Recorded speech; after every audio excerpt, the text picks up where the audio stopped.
Bienvenue à tous à cette principale édition d'information. Au sommaire de ce journal, un incendie d'une rare violence a été déclaré le week-end dernier au quartier La Campagne dans le 2e arrondissement de la commune de Libreville. Toujours au sommaire de cette édition d'information, suite à la suspension de toute activité sur le territoire national de la CONACYCED par le ministère de l'Intérieur, la dynamique unitaire à laquelle fédère la CONACYCED a réagi pour dénoncer cette suspension. C'était par la voix de son président Jean-Rémy Yama. Bienvenue à tous à ce journal. Nous l'annoncions tout à l'heure au sommaire de cette édition d'information. Un incendie d'une rare violence a été déclaré le week-end dernier dans le 2e arrondissement de la commune de Libreville, notamment au quartier La Campagne. Aucune perte en vie humaine n'a été enregistrée, des blessés légers et quelques dégâts matériels. Ephraim Biokedzo, Yvan Bertrand Koumili Kandoumba, reportage. Importants dégâts matériels auxquels s'ajoutent des blessés légers lors d'un incendie survenu au quartier La Campagne dans le 2e arrondissement de la commune de Libreville. Quant au réel mobile de cet énième incident, nul n'en sait davantage.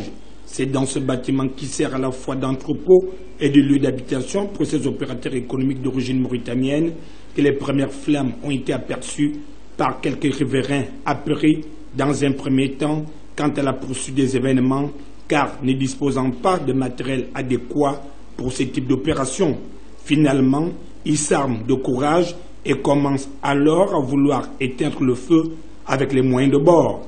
L'arrivée des soldats du feu permettra d'éviter le pire. L'établissement a été ravagé par les flammes à près de 90%. Face à la bravoure des populations, quelques objets ont pu être épargnés des flammes. Nous l'annoncions toujours au sommet de ce journal, la dynamique unitaire a donné un point de presse au cours duquel l'intersyndicale dénonce la suspension de la CONACYCED par le ministère de l'Intérieur. C'est un reportage de Marielle Ekom, plutôt de Fabiola Mengue sur les images d'Yvan Bertrand Koumili Kandoumba. Nous invitons instamment les autorités gabonaises à réviser leurs décisions si tant est que le Gabon reste un état de droit. De même, nous interpellons la communauté internationale et les partenaires internationaux représentés au Gabon, parmi lesquels l'UNESCO, l'UNICEF, le PNUD, l'UNOCA, l'OIF et toutes les autres missions diplomatiques accréditées au Gabon, à réagir face à de telles dérives qui montrent à suffisance que les indicateurs de la démocratie sont au rouge car l'état de droit est gravement menacé au Gabon lorsqu'on emprisonne les syndicalistes et lorsqu'on suspend les activités des organisations syndicales. Mesdames et messieurs, depuis le début de cette crise le 31 octobre 2016, les actions posées par le ministre de l'Éducation nationale, à savoir la publication le 30 janvier 2017 d'une circulaire dans laquelle il menace les enseignants de coupure des salaires en cas de non-reprise des cours, à la veille d'une rencontre avec le vice-premier ministre et la CONACYCED, n'avait pour objectif que de boycotter la dite rencontre. La suspension des salaires de 807 enseignants et la menace de radiation de 19 autres, le 25 février par le ministre du Budget et celui de la fonction publique, à la demande du ministre de l'Éducation nationale, avaient pour objectif de saboter les travaux préparatoires qui se déroulaient entre les syndicats et le cabinet du Premier ministre en vue d'une tenue rapide d'une réunion de sortie de crise entre le Premier ministre, chef du gouvernement, et les organisations syndicales. La suspension des activités de la CONACYCED le vendredi 17 mars 2017 par le ministre de l'Intérieur, toujours à la demande du ministre de l'Éducation nationale, a pour objectif de saboter les négociations qui allaient s'ouvrir incessamment à la demande de la plateforme conduite par l'ONG EDUCAF Gabon. Comment peut-on suspendre les activités d'une famille composée de 7 membres et appeler individuellement chaque membre à la négociation? Si les faits reprochés troublent à l'ordre public, entravent à la liberté de travail, violence et voies de fait. Au cours de ce point de presse, la société civile qui prenait part à cette rencontre n'a pas manqué de donner son point de vue sur cette suspension. C'est toujours au micro de Fabiola Mengue et Yvan Bertrand Koumile Kandoumba. Le gouvernement, par cette décision, démontre au monde entier qu'il est bien au-dessus de la Constitution et des conventions internationales, chose que nous ne saurons soutenir au risque de propulser notre pays au rang des États non respectueux des engagements internationaux et de compromettre les actions de la société civile au Gabon. Laisser prospérer cette décision reviendrait à créer un précédent autorisant chaque État dans le monde à se mettre au-dessus des accords nationaux et internationaux qui encadrent l'action de la société civile. Et c'est pourquoi nous, organisations de la société civile, condamnons avec la plus grande fermeté la décision du ministre de l'Intérieur, car prise en violation du cadre juridique national et international qui encadre l'action des organisations de la société civile partout dans le monde. Nous exigeons du ministère de l'Intérieur la levée de cette mesure qui ne vient que davantage pour compromettre la crise actuelle dans le secteur de l'éducation. Nous appelons l'ensemble des organisations de la société civile du Gabon de faire preuve de solidarité à l'endroit de l'organisation de la société civile CONACYCED. Même son de cloche pour c'est pour le syndicat de l'éducation nationale, le Sénat, qui dénonce à son tour cette suspension. Les propos de son représentant ont été recueillis par Fabiola Mengue et Yvan Bertrand Koumile Kandoumba. Déclaration des organisations syndicales du secteur éducation suite à la suspension par le gouvernement de la CONACYCED. Considérant que les droits syndicaux sont reconnus par la Constitution de la République gabonaise et par tous les autres textes juridiques relatifs au plan national et international, considérant que la sanction contre la CONACYCED est illégale en tout au regard des dispositions de l'article 4 de la Convention 87 de l'OIT, qui stipule que les organisations des travailleurs et d'employeurs ne sont pas sujettes à dissolution ou à suspension par voie administrative.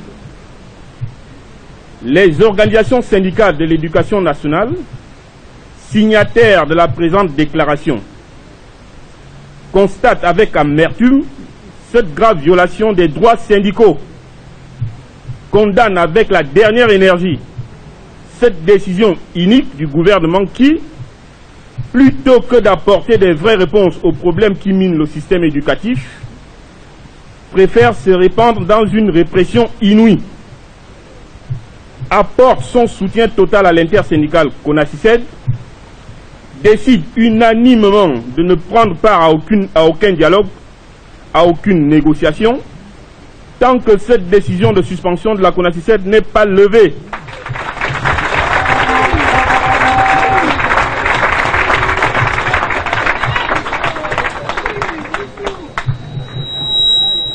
Appelle toutes les autres organisations syndicales du secteur éducation et même de tous les autres secteurs d'activité à s'unir pour défendre le droit sacré des travailleurs. Je vous remercie. En dépit de l'activité menée par l'intersyndicale, la dynamique unitaire intersyndicale où fédère la CONACYCED, l'intersyndicale, la CONACYCED est officiellement suspendue de toute activité sur le territoire national par le ministre de l'Intérieur. C'est effectivement cette décision ministérielle qu'il nous convient d'analyser pour montrer qu'elle comporte un double vice, le premier lié à la forme et le second à la procédure. Une analyse de la rédaction de TVS. Sur saisine du ministre de l'Éducation nationale, le ministre de l'Intérieur a rendu officielle la décision interdisant désormais les activités de l'intersyndicale CONACYCED. Pour justifier cette décision, l'autorité accuse la structure syndicale de troubles à l'ordre public, entrave à la liberté du travail, violence et voies de fait, des griefs punis par les textes en vigueur. Sur le premier chef d'accusation, sur le trouble à l'ordre public, il est défini par l'article 79 alinéa 2 du Code pénal au chapitre 4 qui parle de tout attroupement qui pourrait troubler la tranquillité publique et nous d'ajouter l'ordre public. Il va sans dire que l'autorité sanctionnatrice aurait dû au préalable démontrer le fait allégué car il est le principe juridique qui découle de l'article 1315 du Code civil français ancien applicable au Gabon que celui qui réclame l'exécution d'une obligation doit la prouver. Aussi, un tel grief conduit devant les juridictions qui doivent connaître du sort réservé aux contrevenants. Ce premier point pourrait conduire à penser que l'autorité s'est fourvoyée. Sur le second motif, sur violence et voies de fait, qui sont en d'autres termes des actions portant atteinte à l'intégrité physique d'autrui, constituent elles aussi des actions punies par le Code pénal. En regroupant ces faits, l'autorité aurait dû plutôt faire comparaître les membres de la structure syndicale devant les juridictions de droit commun au lieu de s'approprier cette prérogative à travers une note interdisant les activités de la CONACYCED. Mieux encore, et sans l'intention pour nous de se constituer avocat de la personne morale qu'est la CONACYCED, la décision ministérielle interdisant l'intersyndicale de toute activité déroge à la règle internationale en violation de la linéa 2 de l'article 3 de la Convention de l'Organisation internationale du travail qui interdit les autorités publiques de toute intervention de nature à limiter les organisations des travailleurs dans l'exercice légal de leur activité. Cette disposition supra-étatique dispose par ailleurs que les syndicats ne peuvent être suspendus par voie administrative. Par administration ici, il s'agit de l'action que toute personne dépositaire de l'autorité publique ou de l'État peut mener visant à court-circuiter l'activité syndicale. Sur le plan juridique, cette décision comporte un double vice de forme et de procédure, on ne peut plus clair, qui remettrait en cause le respect de cette décision. Nous restons toujours sur le volet éducation, mais cette fois-ci à l'intérieur du pays avec le lycée Joël Otando. Nous sommes à Port-Gentil qui connaît un déficit en termes d'enseignants et cette situation contraint l'établissement à ne pas pouvoir atteindre ses objectifs. Un reportage de Raïssa Kerianondo de Média Plus. Le lycée technique Jean-Fidèle Otando de Port-Gentil souffre cruellement d'un déficit d'enseignants. Cet établissement secondaire professionnel dédié à la formation de l'élite gabonaise semble ne plus pouvoir remplir ses missions, la difficulté étant croissante au fil du temps. Cette situation mal vécue par les élèves suscite des inquiétudes chez ces derniers. Au premier trimestre, nous n'avons pas été classés dans les matières. Nous sommes en seconde STI au lycée technique, mais en mathématiques, nous ne sommes pas classés. En dessin industriel, nous ne sommes pas classés. Mais nous sommes dans 15 secondes. Nous sommes dans 15 secondes. Nous, vraiment, les moyennes qu'on a eues, ce sont des moyennes assez grotesques, mais nous, on ne les mérite pas. Au fond de nous, on sait que la moyenne, on ne mérite pas la moyenne. Nous ne sommes pas classés. Bon, quelle sera notre orientation par rapport à ça? On nous a sorti des bulletins, il y a des grosses moyennes, mais au fond, nous savons que ces moyennes, nous ne les méritons pas. Il y a des gens avec maths, mais je vous dis qu'ils peuvent descendre à des 5 trimestriels, mais sans maths, ils ont des 18 trimestriels. C'est pas normal. Singulièrement, l'orientation scolaire pour les élèves de seconde qui, selon eux, se ferait à la volée, l'évaluation dans toutes les matières étant nécessaire pour cette étape. Pour les orientations, c'est assez pas bon. Parce que quelqu'un qui n'a pas fait le dessin et les maths en seconde, je ne vois pas dans quelle série il va aller en première. S'il fait la E, il n'a pas fini les matières de base, dessin et maths, c'est pas évident qu'en première il s'en sorte. Pour les UT, c'est encore plus compliqué. Parce que dans ton bulletin, tu n'as pas fait le dessin et les mathématiques. Franchement, je ne vois pas où tu iras avec un bulletin aussi grotesque que celui-là. Le problème n'étant pas un cas isolé en milieu scolaire dans la cité pétrolière, vivement que les autorités compétentes prennent les décisions qui sied afin de trouver des solutions. Ce déficit, marqué par le nombre insuffisant des enseignants dans les structures scolaires publiques, soulignons-le, est l'une des causes de l'échec scolaire qui s'observe dans notre pays depuis plusieurs années déjà. Toujours dans le volet éducation, et nous restons encore à Port-Gentil, alors que les établissements d'enseignement secondaire peinent à respecter le calendrier scolaire 2016-2017, l'école d'encadrement des enfants et adultes sourds et muets de Port-Gentil dans le 3e arrondissement par contre a bel et bien respecté son calendrier scolaire. Un reportage d'Extranel au Venondon de Média Plus. Le service des affaires sociales antenne de l'Ogooué-Maritime, sis à proximité des 25 logements dans le 3e arrondissement de la commune de Port-Gentil, est aussi préoccupé par la rentrée des classes comptant pour l'année académique 2016-2017. Juste derrière cette enceinte se trouve cet établissement d'encadrement scolaire des enfants et adultes sourds-muets. Ici, la rentrée des classes a été bel et bien respectée depuis le 1er novembre 2016 dernier, malgré les difficultés auxquelles font face certains parents d'élèves.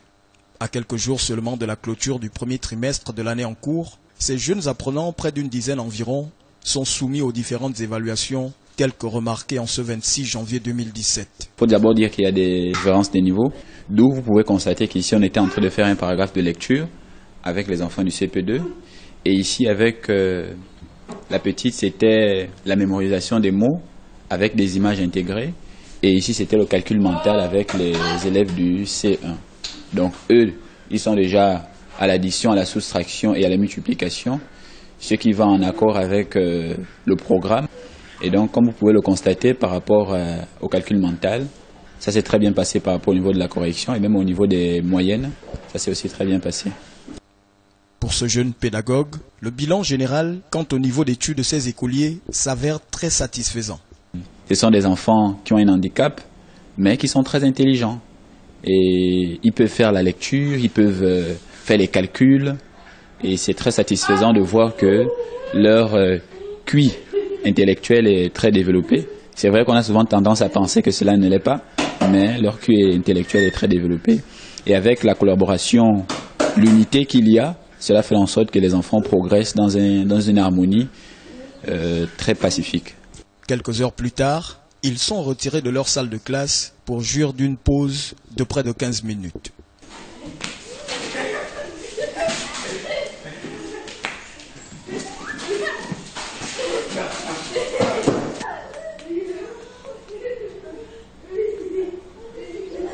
Des instants de récréation, comme l'on l'appelle habituellement, pendant lesquels ces jeunes compatriotes s'adonnent à certains jeux collectifs, à l'occurrence le football. Ajoutez à cela des plaisanteries entre camarades.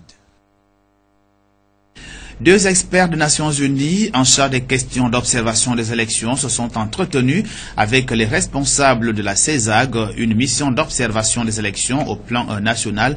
Les deux parties entendent mutualiser leurs efforts pour une meilleure expertise dans la transparence électorale. Reportage. Ce sont deux experts des Nations Unies spécialisés dans l'observation des élections à avoir entrepris une démarche auprès de la mission d'observation des élections, la CESAG, en vue de la mise en place d'un plan de travail en synergie sur les questions d'observation des élections. Mission d'experts de NICES, Centre européen de soutien électoral aux organisations de la société civile, et nous sommes venus échanger avec vos collègues sur la perspective de la mise en œuvre d'un projet au profit de la société civile, dans le sens d'adopter ensemble avec eux et avec les autres organisations de la société civile une méthodologie d'observation nationale. L'objectif, c'est de pouvoir travailler dans la plus grande inclusivité pour aboutir à un système d'observation électorale qui va se faire dans la neutralité, dans l'impartialité, de manière à ce que ce qui va se dire puisse être effectivement crédible. C'est dans ce sens-là qu'en attendant que les autorités gabonaises nous donnent donc les autorisations nécessaires pour pouvoir procéder effectivement au développement de ce projet, nous sommes venus à titre préparatoire échanger avec effectivement cette organisation. Nous le ferons aussi avec les autres pour évaluer avec eux et capitaliser ce qu'ils ont pu faire en matière d'observation électorale par le passé. C'est ça l'objectif de cette rencontre, effectivement, aujourd'hui. Un entretien qui satisfait le président de la mission d'observation électorale de la CESAG. C'est ce que nous voulions depuis. Nous nous sommes engagés dans le processus de formation des observateurs. Mieux que de faire l'amateurisme, nous nous sommes engagés vers la formation et la vraie formation. Et aujourd'hui, vous nous voyez très réjouis de constater que les experts de l'Union européenne viennent vers nous pour dire vous devriez être formés et nous avons accepté cette formation. Donc le processus sera enclenché dans quelques jours, mais nous avons mis en place les fondamentaux et nous sortons de cette réunion très satisfaits. Il se dégage de cette réunion la volonté, voire la disponibilité pour les deux parties à œuvrer ensemble pour la transparence électorale en Afrique et partout où besoin se fera ressentir. Un nouveau marché du poisson voit le jour au PK8 dans le 6e arrondissement de la commune de Libreville et les consommateurs n'hésitent pas à s'approvisionner. Maria Lekom, Mosconi Ngonumba, reportage.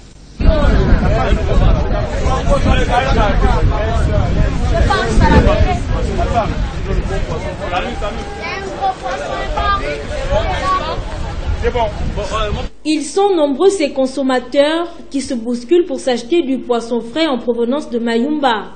Installé sur le trottoir au PK8, au carrefour d'Ichocho, le nouveau marché du poisson est non seulement fréquenté par des particuliers, mais aussi par des grossistes à cause du prix au kilo, variant entre 2500 francs et 3000 francs. On fait les tours pour Mayumba, on va chercher le poisson. Si on ne trouve pas Mayumba, on va à Gamba. On essaie de ramener pour se faire un peu du pognon, vu que le pays est en crise maintenant, chacun se démerde. On est beaucoup, il y a aussi les gens de Olumi qui viennent prendre ici pour aller revendre là-bas au Olumi.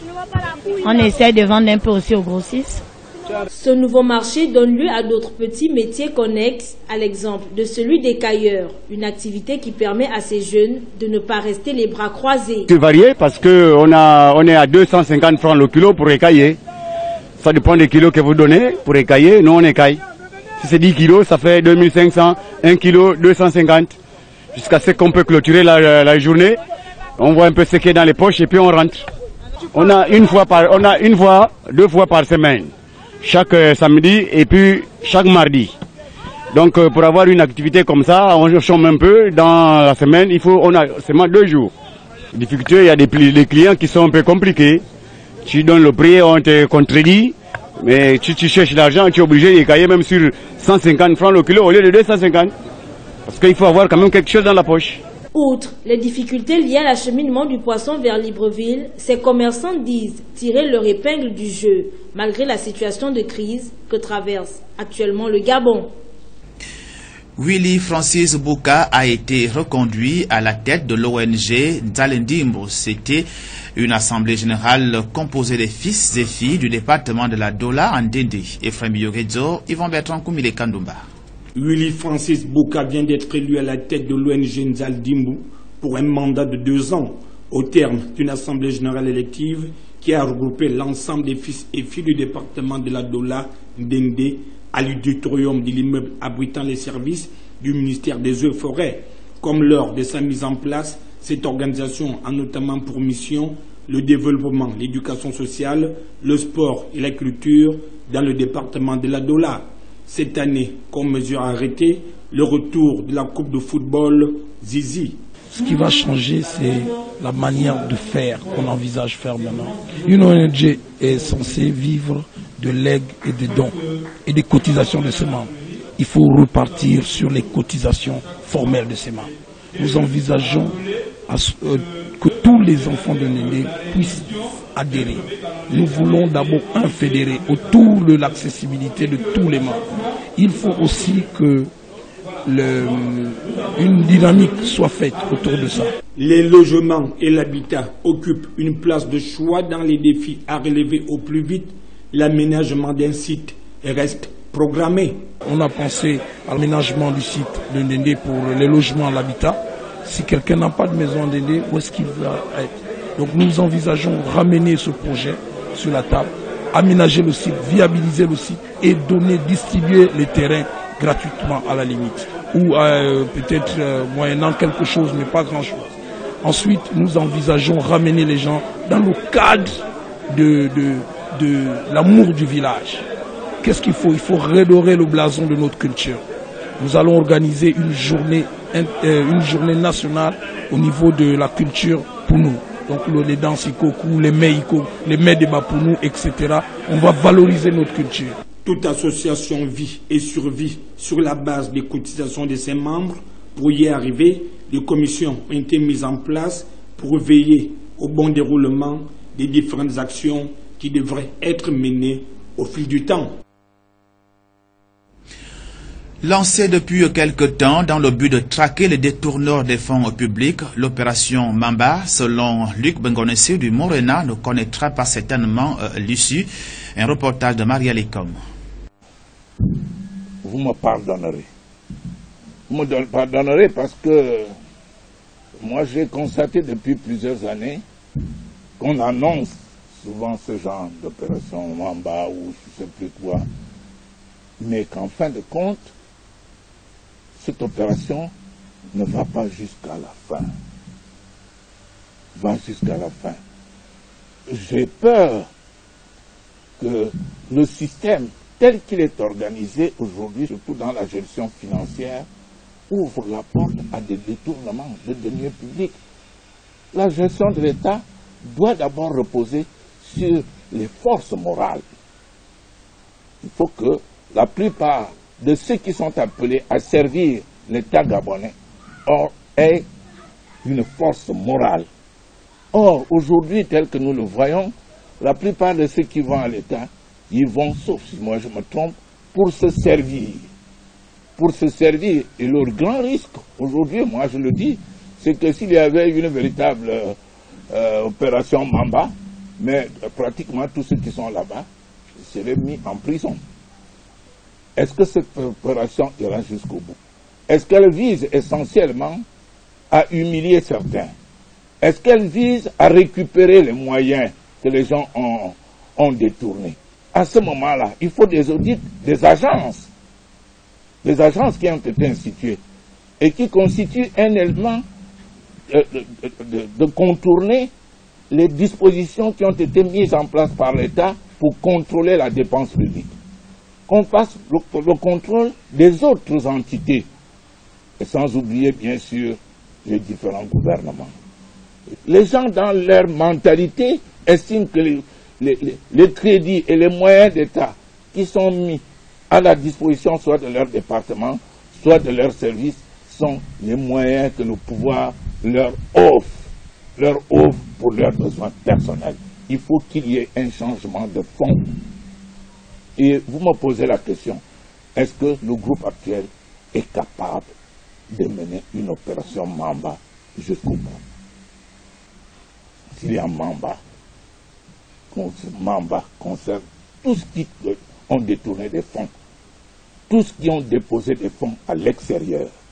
Déjà en 2012, quand le président Sarkozy est passé à Libreville, nous lui avons donné un mémorandum dans lequel nous demandions que la France fasse le maximum pour que ceux qui ont déposé les fonds dans ce pays retournent au Gabon pour financer notre développement. Mais nous répétons aujourd'hui que le Fonds monétaire, qui a des statistiques, qui a des informations dans l'ensemble du pays, que ce Fonds monétaire, que la direction du Trésor français, qui a tous les renseignements sur les sorties de fonds de ce pays, que ce soit au niveau des personnes physiques ou des personnes morales, fasse rentrer cet argent pour qu'il aide le Gabon à se développer. Voilà ce que je peux vous dire. Après la première journée de la Ligue de taekwondo de l'Estuaire, place désormais à la deuxième journée qui a vu la participation massive des taekwondoïstes, hommes et femmes, toute chose qui réjouit le président de cette ligue qui espère voir cette discipline sportive retrouver ses lettres de noblesse. Mosconi Ngonomba. Des combats techniques et démonstratifs étaient au rendez-vous de cette deuxième journée du championnat de la Ligue de taekwondo de l'Estuaire. Pour le président de l'AMAR, il est important de rechercher le niveau technique sur le plan national afin de le rehausser. Le Gabon avait déjà perdu sa première place au niveau de la zone Afrique centrale, dans la zone 4. Donc nous, au niveau de la Ligue, nous nous arrimons afin que le niveau technique soit un peu plus élevé, afin d'espérer d'ici 4 matins récupérer la première place que nous avons toujours eue lors des compétitions au niveau international de la zone Afrique centrale. Le président de la Ligue a par ailleurs fustigé l'appel du Maître Park sur l'équipe nationale, un geste qu'il qualifie d'anormal. Mais quand même, je suis un peu déçu du comportement du grand Maître Park qui a lancé un message la dernière fois qu'il a besoin des gars en sélection nationale, chose qui n'est pas normale.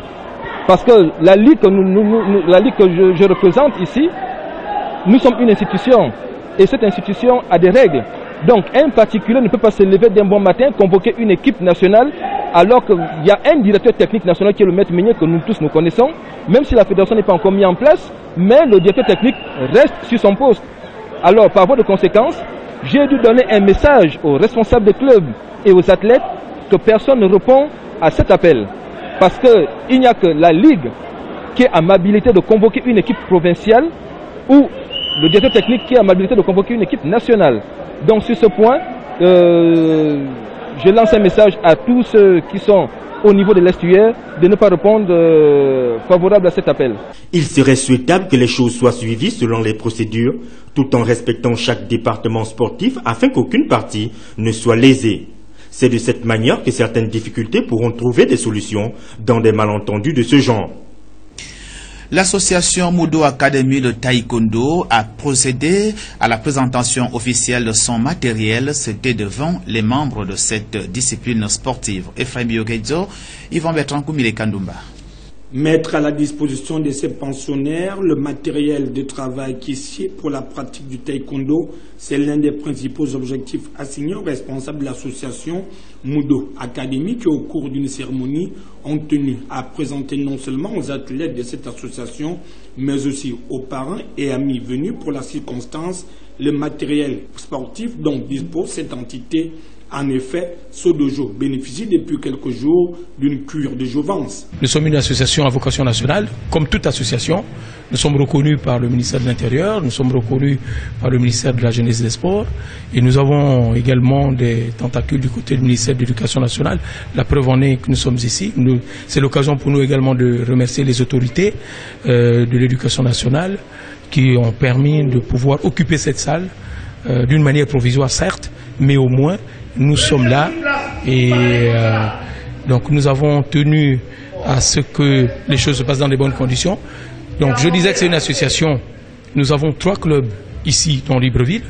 Nous avons un club à Port-Gentil et nous sommes en train d'étendre notre toile parce que l'objectif c'est qu'Amab devra se retrouver dans toutes les 9 provinces du Gabon.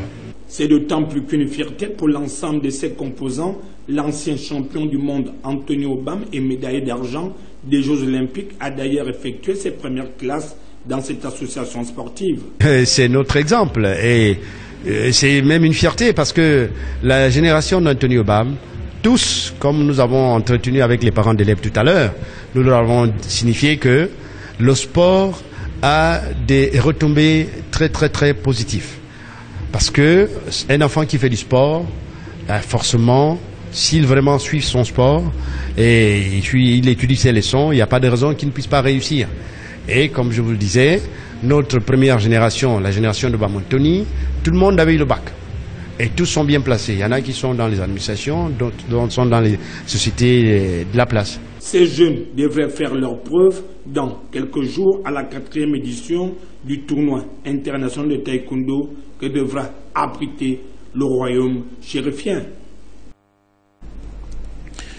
Nous restons encore à sport avec le tournoi des grandes écoles dans sa 4e édition qui a ouvert ses activités sportives le week-end dernier au stade du Gros Bouquet et a vu la participation des grandes écoles de la capitale gabonaise. Yasser Nicolandon, reportage. Sur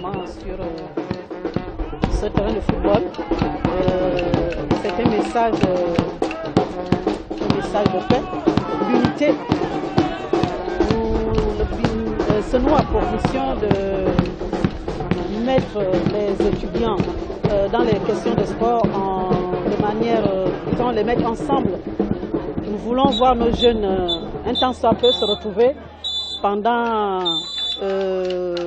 cette période de la compétition sportive organisée par l'ISIG, qui est l'union sportive des grandes écoles dans le domaine du football, du sport en général.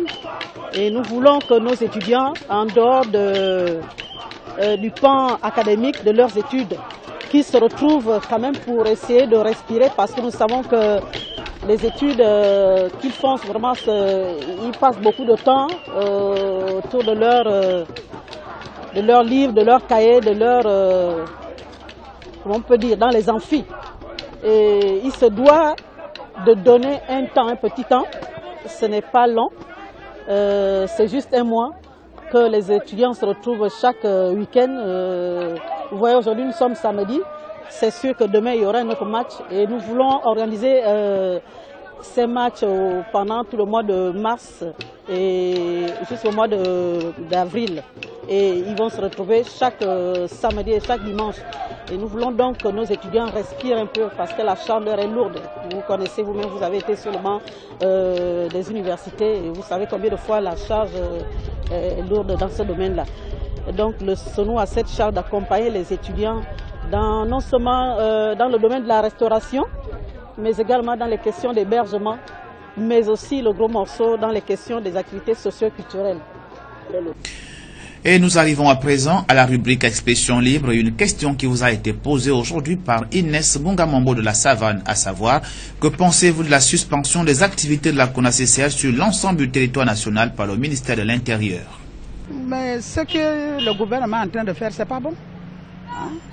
Instruire un enfant, c'est pas la blague. Il y a les enfants qui sont bêtes, vraiment, tu vois les maîtres qui se tuent, tu te demandes, mon Dieu. Mais ce que l'État est en train de faire, c'est pas bon. Ils ont le droit, les enseignants ont le droit de réclamer ce que l'État leur doit, c'est tout à fait normal. Bon, je pense que c'est une violation des droits de l'homme et du travail, hein, parce que en principe, toute association a le droit de se réunir pour revendiquer leurs droits. Mais lorsque un État prend des décisions de manière à suspendre les activités de la CONACCR, cela relève tout simplement de la violation des droits de l'homme qui sont en désaccord avec le droit international lié au travail. Donc c'est purement une décision politique qui vise à déstabiliser les acteurs de l'éducation. Parce qu'ils revendiquent les conditions de travail, ils revendiquent leur droit au paiement, ce qui est vraiment inacceptable pour le gouvernement.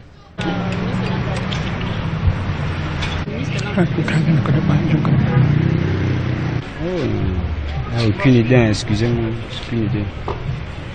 Bon, personnellement, je dirais que nous sommes dans un pays où aujourd'hui, quelque part, on ne s'entend qu'à ce genre de choses.